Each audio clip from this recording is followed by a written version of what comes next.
Hello, Gaston County. Welcome to episode number 37 of Gaston's Great, a podcast highlighting some of the great things happening in and around Gaston County. I'm your host, Stephen Long, and we are coming to you this week from the worldwide headquarters of GSM Services and looking forward to having some great discussions in the coming weeks and months. We simply believe in discussing more of the reasons why Gaston's great. We are highlighting another great organization this week and have Milinda Kirkpatrick and Patrice Gibson from Shining Hope Farms with us. Milinda is the executive director and Patrice is the development director. Milinda and Patrice, it's great to have you on and welcome to the podcast. Thank you for having us. Yeah. So let's get right to it. And kind of this first question I like, maybe I'll start with you, Milinda, if you just don't mind telling us a little bit about yourself, anything you'd like to share. Well, I have three adult children, and we actually live adjacent to the farm. So I have 10 horse babies on the farm that never grow up. They require a lot of care. And we really just thoroughly enjoy, giving to the mission of our Shining Hope Farms. That's what we do the majority of our time. And my husband and I love to go bike riding. Okay. When we're not taking care of the farm. Somebody specific you go bike riding, or? We've been going on some of the great bike trails around in the community that are just fabulous. So we've really enjoyed that. Well, very good. Patrice, what about you?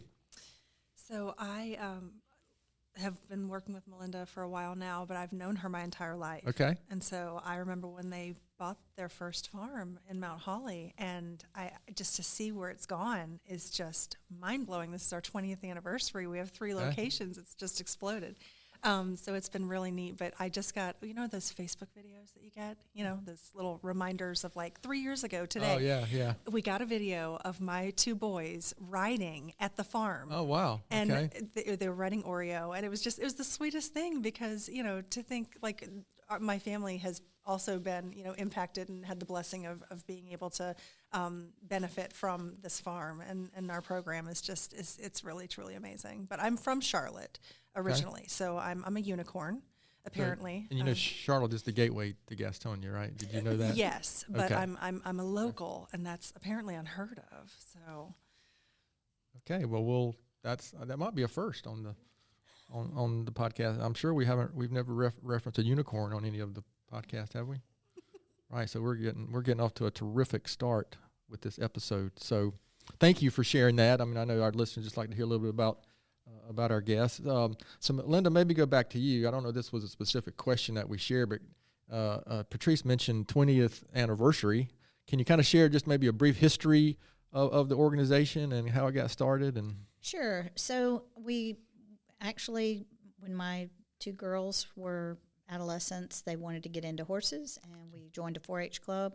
We went to do a service project at a nonprofit wanting to offer therapeutic horseback riding, and in Charlotte, actually. And they wanted to have a program, and my heart just went for it. I had never had any exposure to that at all. But when I saw it, I just thought, wow, this is amazing. I would really like to get involved in this. It wasn't a career plan or a path choice that I sought out. It just kind of fell into our lap, so to speak. And we started a little pilot program. I went and got certified through Path International, which is our governing organization, and started a little pilot program, and it just exploded. And after a couple years, we were just serving. We couldn't really keep up with the amount of demand for the service need because there wasn't another program in the vicinity.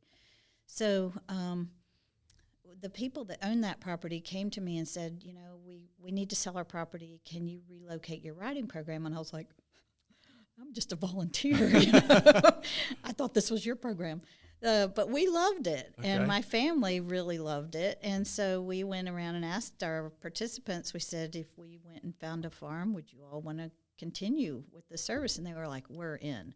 So we ended up finding a foreclosure property in Mount Holly, Gaston County, and it was very similar to a Green Acres story, if you're ever familiar with Green Acres. Yes. We had never owned a farm before, and oh, wow. it was quite an experience, but really a great experience because the community in Gaston County particularly jumped in and really helped us. and they were so welcoming and so inviting, and the community foundation helped us immensely, get our mission going. And I really have to say that they were very instrumental in jump-starting our mission in Gaston County. And now we have international people that come to us. We've had 4 guys from Saudi Arabia come to Little Mount Holly. Oh, wow. For training. We've had people from Ireland and, Canada who have come to Mount Holly for training on how to do the service that we're providing. So it is worldwide now. Oh, that's fantastic. And I actually sell products, assistive devices and therapy pads that are going worldwide. So it's really quite amazing how far we've come from a little foreclosure.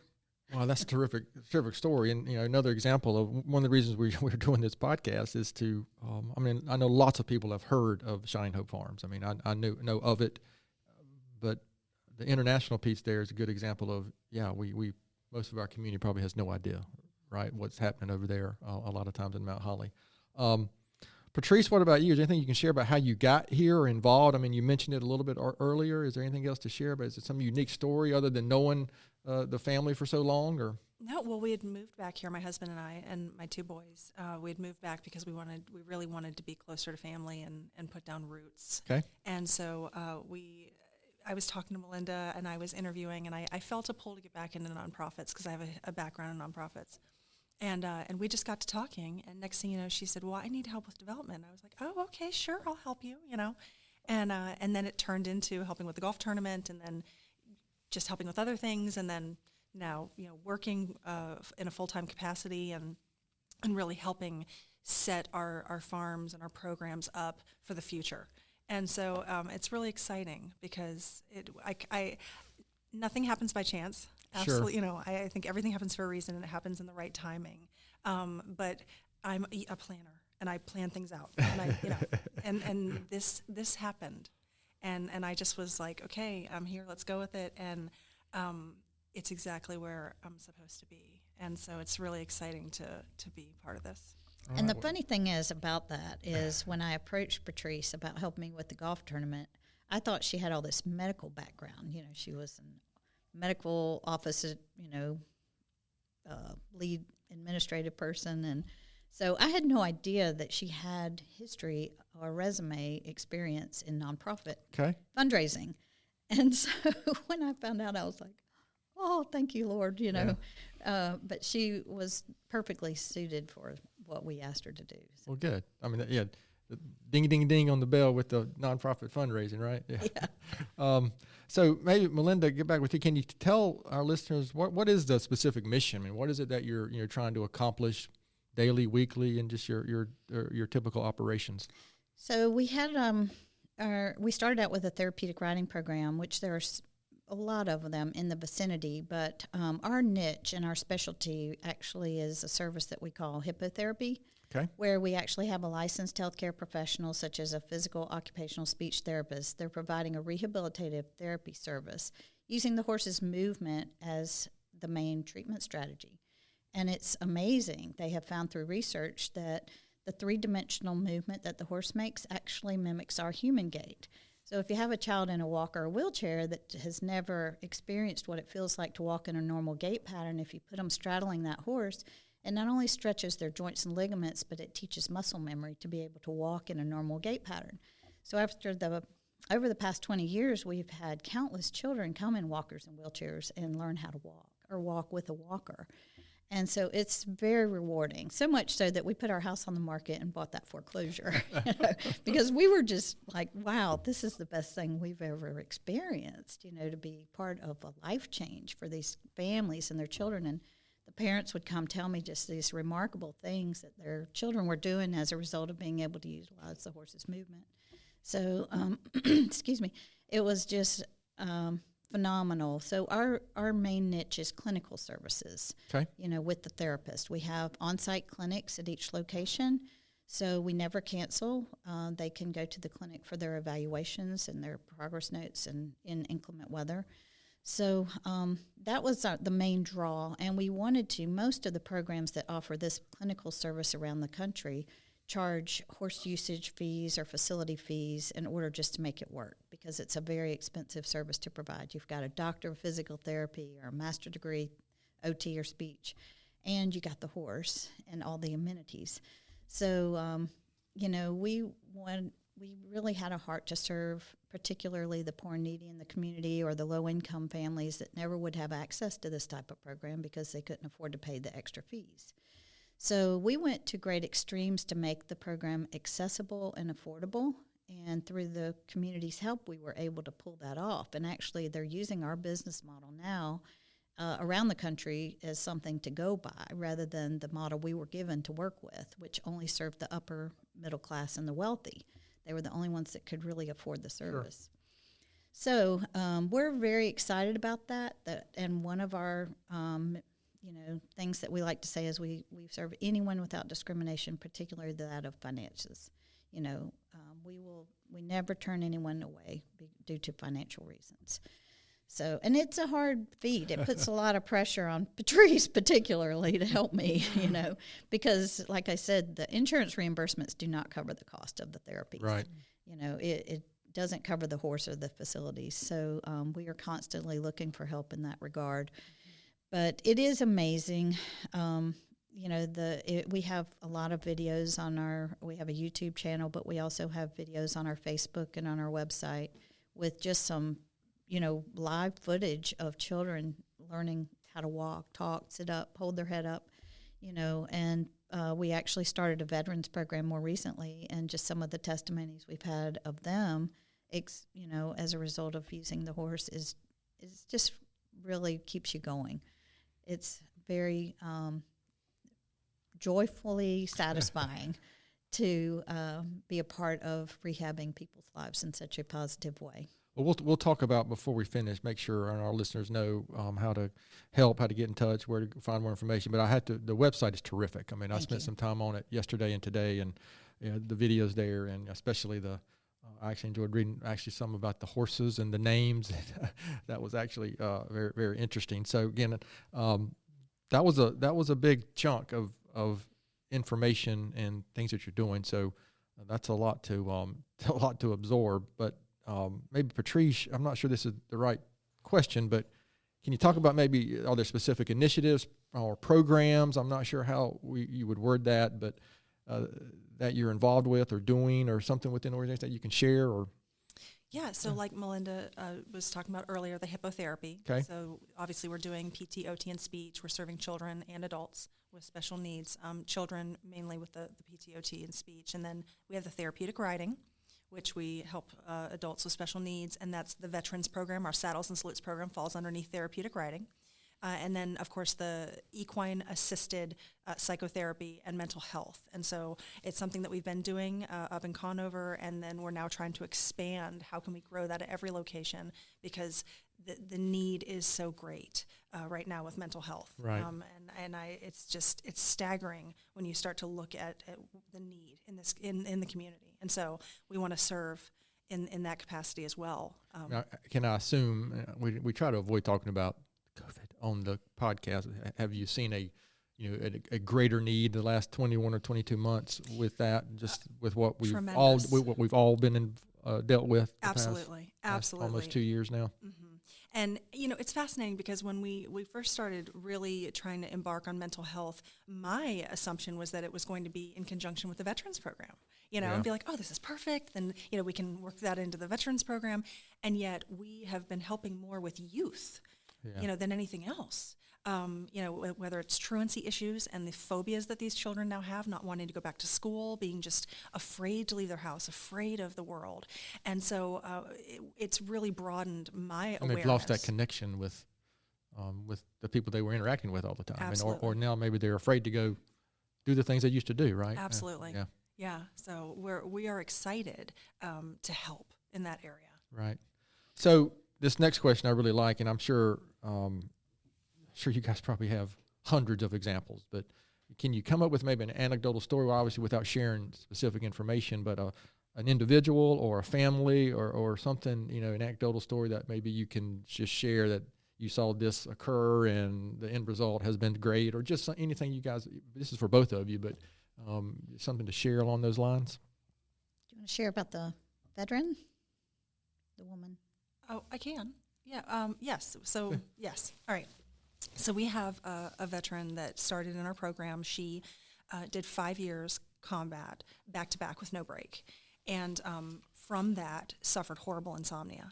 And she wouldn't leave her house, and it was really debilitating. And she started riding at our Charlotte location. And so our Saddles and Salutes program is 10 weeks, and it runs in 10-week rotations. And by the end of her first 10 weeks, when she would come and ride, that night she would sleep like a baby. Huh. She would actually sleep, And That's interesting. So then she kept going. Second set of 10 weeks, and then she'd sleep 2 nights in a row and up to 3 nights in a row. And it literally got to the point where when we asked her, how is this helping you? She said, I'm a better mother. Like, this is helping my children. And so not only is it helping her, she's getting out of the house. She's actually now participating with us in a major way, helping grow the veterans program. But it's also helping her family and changing her relationship with her children. And, I never thought about the ripple effect. I thought we're helping the veteran. Right, we're helping the veteran. But we're not just helping the veteran. We're helping their entire family. It's exponential. Yeah. On how others are affected by that. All right, that's a terrific story. Milinda, you have one specific to share, or can you narrow it down out of the experience, many experiences I'm sure you guys have had? Well, we had there was a story, and it really pulled on my heartstrings about an adopted child who really flourished in our program. She's actually a working student for us now. Okay. But as an infant, she would scream whenever there was a thunder and lightning storm, and her parents didn't want to hear her screaming and crying. Sure. So they would take her and put her in their car and leave her out there. And of course, she's adopted. Now she was taken away, and but she still had quite a traumatic remembrance of this trauma that she experienced. And I didn't know that about her, but her mom was sharing with me the story about her early years and how traumatic it was. And yet when you go up there and see her now, and she's taking care of horses, she's 14 now. And wow. She's helping serve other people, and she's just blossomed and flourished in such a major way. So children come to us with a lot of different, needs. Sure. Some very, very challenging needs, and it's just so rewarding to see them smile and be happy, and you'd never know that was a part of their past. And helping people to overcome their problems, that she can actually be a mentor for other youth now is really just a very positive thing. Yeah, I'm sure that's a good example for others too of what can occur, and it gives someone a hope. And you know what? I haven't mentioned this, but where did you come up with the name Shining Hope? 'Cause to me, that is just that just tells you, yeah, we got something good going on here. Just by the name, if you don't mind me asking, or well, I have to give my husband credit for that. Okay, we kept thinking we had a scripture verse that we kept going back to, but he really thought I liked the word hope, and he said I think we need to have shining in there. He watches a lot of basketball, so the shining, one shining moment resonates a lot with him. So anyway, that's good. He wanted shining in there, and I like the hope. So and then. When we were incorporating, I just had a real strong sensing that there was going to be more than one. So back in 2002, we actually put an S on the farms, even though we had one for 7 years. Every 7 years, we've been asked to take over another farm. So, we didn't know that at the very beginning, and everybody thought that was probably a little strange, but it worked out pretty well. The 7-year itch to get to do another farm. And that wasn't in our business plan either. They just were made available, and, we looked at the demographics to see if there was a need in the community that we could help with. And so that's why we have taken on the other locations. Okay. Yeah, I'll talk about that before we finish as well. So, again, I appreciate you sharing that. Just came to mind because I have been kind of impacted just by the name of the location. So maybe got to you, Patrice, and this may be a tough question as well, but looking back at your time with Shining Hope Farms, can you come up with one or two things maybe that you're most proud of accomplishing or the organization accomplishing since you've been there? Well, 20 years. That in of itself, is amazing. And the fact that, Milinda had the foresight, that it was bigger than just one location, potentially. Right. We're serving at 5 locations now. We have 3 farms, but we're serving, and we've partnered and have alliances with other programs. Okay. Because the need is so great. And so the fact that we have accomplished so much in 20 years and we've served countless families, our programs are growing. I think when she started, she wasn't thinking, let's do mental health, and yet here we are, or we're going to do a veterans program. These things have come out of a need and addressing a need in the community. And so it's neat to see where God has taken this organization and the impact that it's had. What about, on a typical week or time frame, how many individuals are you serving, or whether one location here in Gaston County or all of them? Or we're up to about 220 a week. Okay. So, and that's significant. One of the things that I wanted to just tell you is the majority of children that come to us are able to access our program free of charge. Okay. And 36% in Gaston County are living at 200% below the poverty line. And that was a demographic that we really wanted to help. Unfortunately, and I love North Carolina, I love living here, but one of the things I'm not proud about is we're the 5th costliest state to raise a child with a special need in the whole country. So we're trying to combat that. We are trying to ruin that statistic by making our program accessible and affordable. And it is a lot of work, but we're very fortunate to be set up where we are, because people believe in the mission and they're very willing to help us. That's interesting. I'm not sure that's interesting. I don't think I've ever heard that statistic before about the 5th costliest for that. I guess that's just something I've never heard. Well, Melinda, what about you? Is there something specific you can think of that you're most proud of accomplishing, or is there too many to narrow it down? It's very humbling to think that we have been able to serve as many children and adults as we have over the past years. But I think, it's a lot of it came through sweat equity and, just a lot of, set up. And I can look back and I pull out pictures of this old dilapidated foreclosure barn. And I'm like, wow, people would have never known. Yeah. I know sometimes when you're into day-to-day stuff, it can be, I know for us here, it takes me stopping and looking back.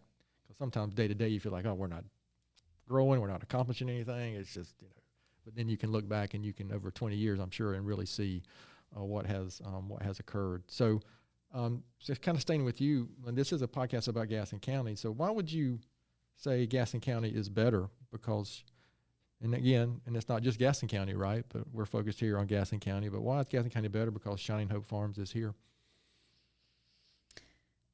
I think they have remarkable programs, services in the community, and the community is very well knit, put together. I think there's so many resources that actually I became aware of when we went to the American City Award. I was actually a part of that when we traveled to Missouri, Kansas City, and I got to hear the whole rollout of all the different things that Gaston County offered, and I was so impressed with it. And I thought, wow, we have really got a remarkable community here. Yes. We really do, and I love it. And I was born and raised in Charlotte, and when I got over here, and people were so welcoming. You couldn't get here fast enough, right? Well, I didn't have that opinion until after I was here. And once I was here, I was like, wow, this is really a great place to live. So, well, good. Well, I appreciate you sharing that. Patrice, what about you? Why would you say Gaston County is better? Because Shining Hope is here. Well, our Gaston farm, we're serving a lot at our Gaston farm. It's one of our busiest. It probably is our busiest farm. I mean, I don't know. There's always competition, going on. But we'll go with it. Gaston is the busiest. We'll go with that. It is. We're serving a lot, and so we feel really blessed to be able to do that. and be able to serve the families that we do. But our location, our Gaston location, is actually a PATH. We're an accredited center, so we're a training center. So like Milinda was saying earlier, there are people that come internationally and want to know, what are we doing? We're training, here in Gaston County, and helping other programs be able to start up, and other instructors be able to start up, which is wonderful, because then they can take that to their community and impact their community in a positive way. So our Gaston location, we're doing so much, and it's really exciting. And we bring a lot of revenue into Gaston County with these workshops we host. Well, I was going to say, I mean, when anytime you're bringing in anyone from outside the county, it has a even for a short period of time, it has a positive economic impact for sure. The restaurants and the hotels and Absolutely. the gas stations, the rental cars, the whole 9 yards. We Absolutely. host 3 or 4 a year, and it makes the community does like when we host workshops. Absolutely, that's a terrific point. So I think this next question, Patrice, I'm going to stay with you as a development director. What do you envision the organization looking like in 5 to 10 years? More locations. Milinda's always like over there biting her nails, like, oh my gosh, how are we going to? No, I truly feel that we will have more locations. Right. I will probably stay on the 7-year rotation. We're about midway through, So I've got about 3 years to really get things in line to be able to put us in a position for that. But we have more work to do, and there's more to serve, and so I definitely see future locations. Right now, we're in the process of celebrating our 20th anniversary, and with that comes setting up the next 20 years and beyond. And so I'm working really aggressively on how do we continue this legacy beyond us, and how do we continue to serve in a greater way, serve more. And so I'm setting that up now so that for us to be able to do that. Okay, very good. We don't have this on video, but when Patrice said more locations, Milinda literally started chewing on her fingernails over there. So, would you add anything to that, or is that kind of your view of the next 5 to 10 years as well? Oh goodness, I try to take one day at a time. I've got so much to deal with, but I can see it going that direction. People have actually asked us if we would consider franchising, and we have helped 12 other programs in different states start up. Okay. So there's actually 12 others that have come, and that doesn't even count the ones that have come through our training workshops. But where we have actually provided consultant and shown people how we do what we're doing and why we're doing what we're doing. And so I definitely see it as a ripple effect. Okay. So both of you mentioned 3 locations and 5 locations. Where are the locations? And then you mentioned 2 others that you're partner with. I mean, where are all the locations? Yeah, so our what we call our home farm is the Gaston Farm in Mount Holly. So it's off Lucia River Bend Road. And then we have our secondary location that we got 7 years later was the Charlotte location. So it's over by Beatty's Ford, Mount Holly, Huntersville, kind of North Lake Mall area. And then our third location is up in Conover and serves Catawba County and the surrounding counties up there.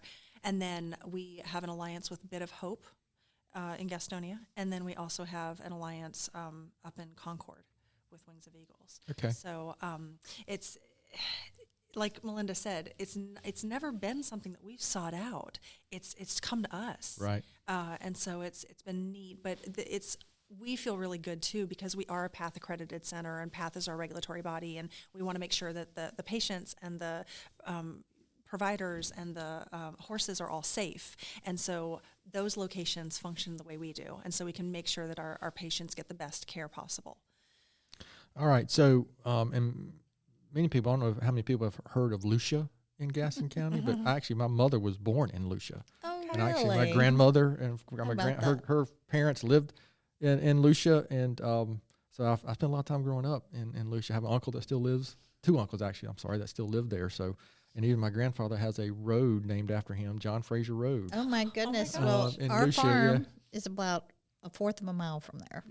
So John Fraser was my grandfather. So I love that area. I spent a lot of time in Amazing. Back in the woods of Lucia when I was a kid. So, is there anything I haven't asked or should have asked?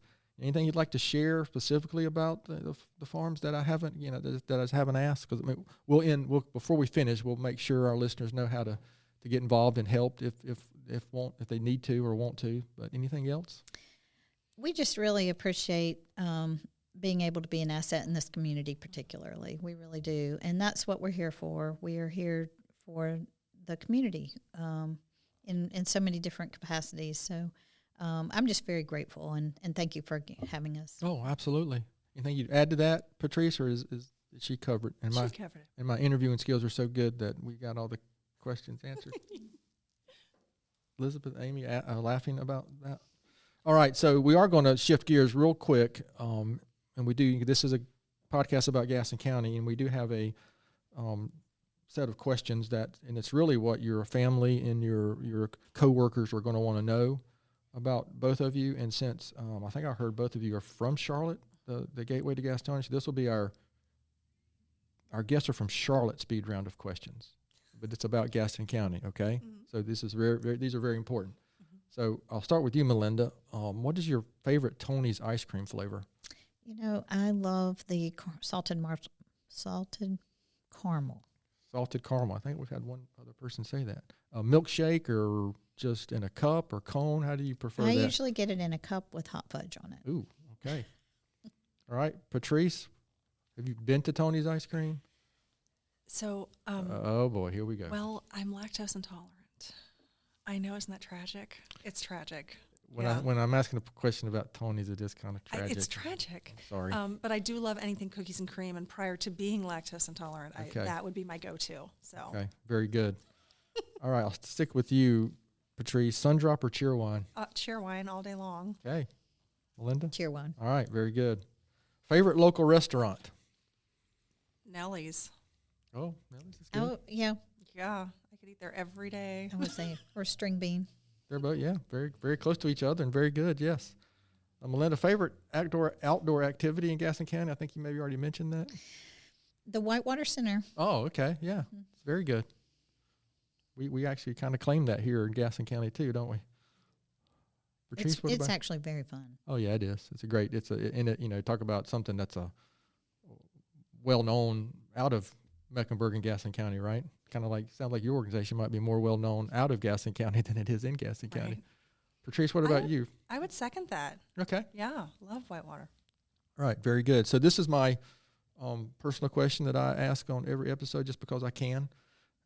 Patrice, UNC Duke or NC State? If you had listened to any of the previous episodes, you would know the correct answer. But I like them all, which is not the right answer. You're correct. That is not an acceptable answer. I have family that went to UNC, so I kind of have to be loyal to those Tar Heels. We'll edit that out. Milinda, what about you? My son graduated from Chapel Hill, so I have to say UNC, sorry. That should be the Crickets or the whatever that other one is. That bad joke. Wah, wah, wah. All right. Milinda, I'll stay with you. What is something very few people know about you?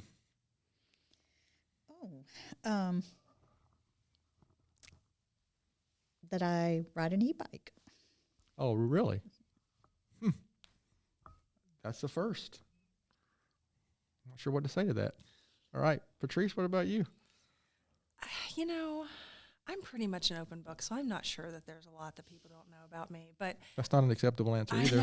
I know. You know what? I'm a homebody, and okay. I'm an extrovert, and I'm always out and about, and going to things and meetings and events. And yet, if I had it my way, I would just kind of chill at home, which I never get to do. But I think people would be surprised by that. I think you mentioned kids earlier. How old are your kids? 9 and 6. 9 and 6. Boys. Okay, that is a busy time. I have 3 that are 22, 20, and 16. So we're a little beyond the 9 and 6, but I remember those days very, very well. Patrice, what about a book or something you would recommend, a blog or article or something that you follow or something that you would recommend to our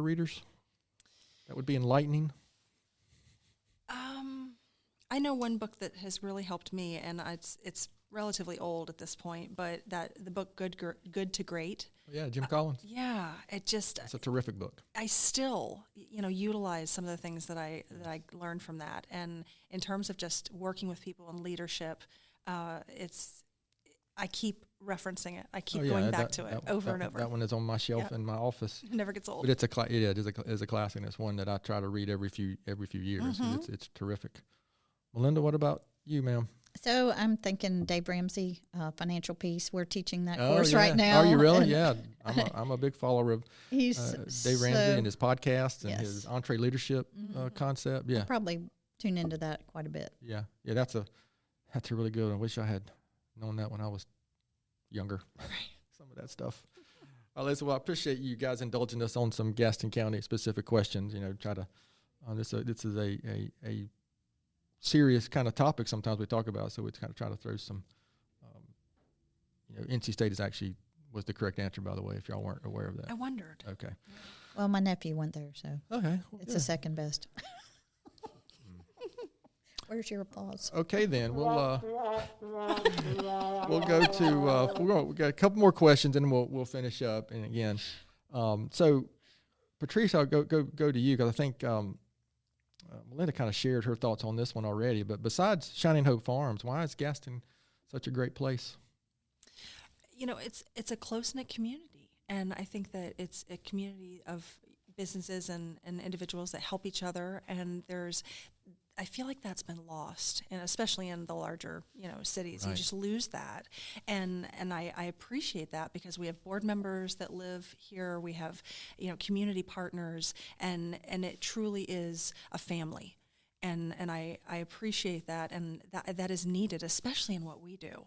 So it's that to me really stands out. Yeah, I agree. I mean, I was been fortunate enough to travel around the country. I've traveled abroad some.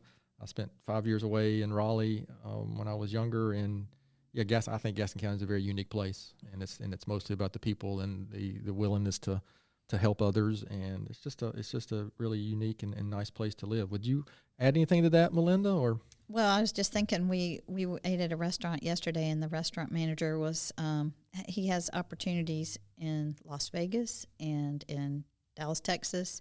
And he said, I'm still going to live here. The people here they're just really good people. Yeah. He said, I don't like all that pretentious stuff all the time. And I said, yeah, that's probably true. You mean pretentious like in Chapel Hill? Okay, so Melinda, we'll stick with you. This is probably my favorite question. Looking back, and it's just a couple of years ago, knowing what you know now, what advice would you give your 20-year-old self? That not to burn out. Okay, yeah. Not to burn out. I mean, you can really, just fry yourself to a crisp sometimes trying to take care of everything in one day. Too many things at one time. And, but. And watch out, every 7 years you'll be adding a farm. yeah, exactly. Oh, my. Patrice, what about you? If I could go back, I would probably reassure myself that I was on the right track. No matter what decisions I made in life that seemed like the wrong decision at the time, we're exactly where we're supposed to be, going in the right direction for us. And we just need to trust the process, and we need to just, put our faith in God and know that He ordains our steps. Oh, that's good. And I know when I was 20, a lot of the things that I thought were a big deal, then looking back, they were not a big deal. Perspective. Yeah, perspective is a word that has come up a lot with that question in the previous 36 episodes, because it is. And I've said this many times, so sorry for the listeners out there that have tired of hearing this, but unfortunately, I think it takes age, time, and experience to gain perspective. I just don't think there's any other way to really get. I wish there was some book you could read or learn some lesson you could learn when you were young to figure that out, but I just don't think I'm afraid it's just not possible. I think they call that wisdom. Yeah. Yeah, well. Right? I don't have much now. In 20, I had zero. Absolutely not. So, guys, this has really been terrific. So, again, this is kind of the main point is where. So where can listeners go to learn more, get involved? Are there volunteer opportunities? How can they contact you guys? Do you have any events coming up and things like that that you want to share? So just have at it. Yeah, so the first way to get involved, obviously they can go to our website, shininghopefarms.org, follow us on social media, Instagram, Facebook, YouTube.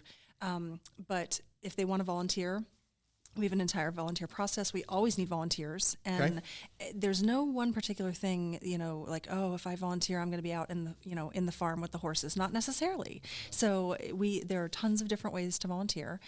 We do have a salute trail run that we do in September. Okay. And we have a golf tournament that we do in October.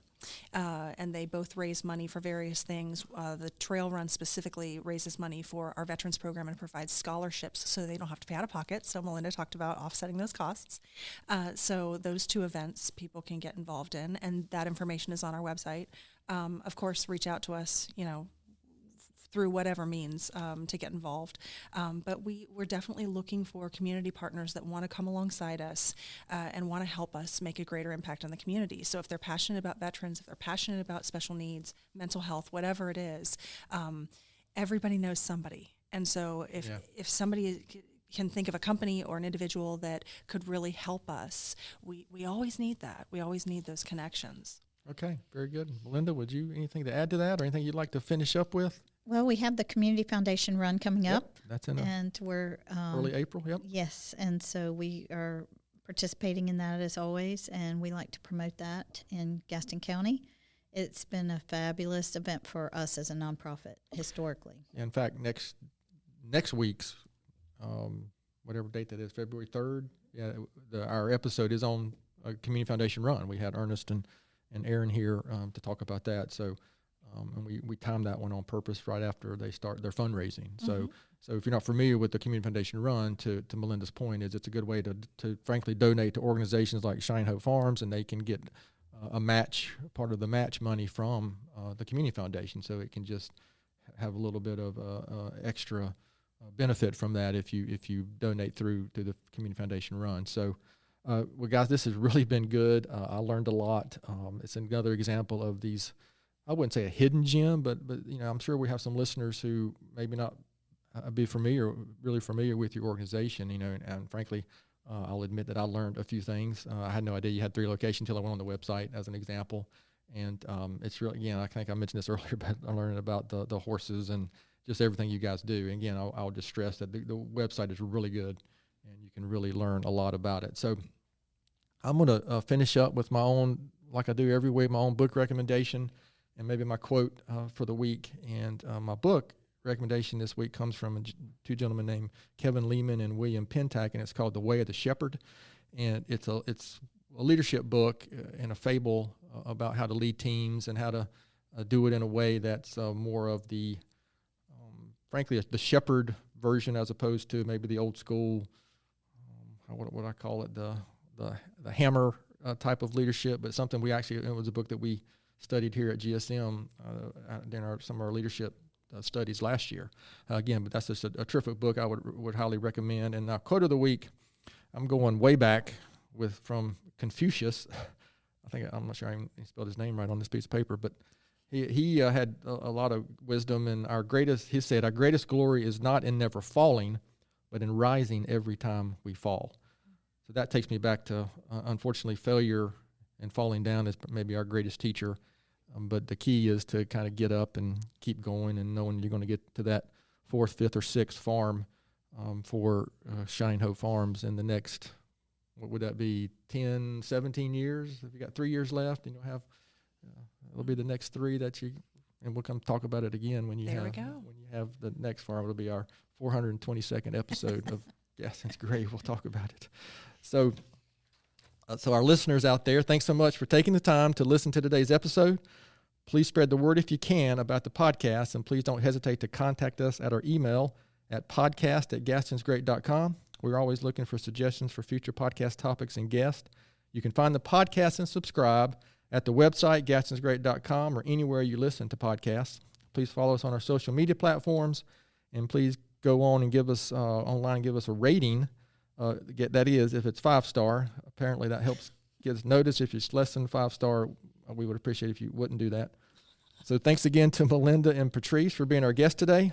Gaston's Great is produced and brought to you by Amy Anderson and Elizabeth King from GSM Services and edited here locally by the Sumner Group. I'm your host, Stephen Long.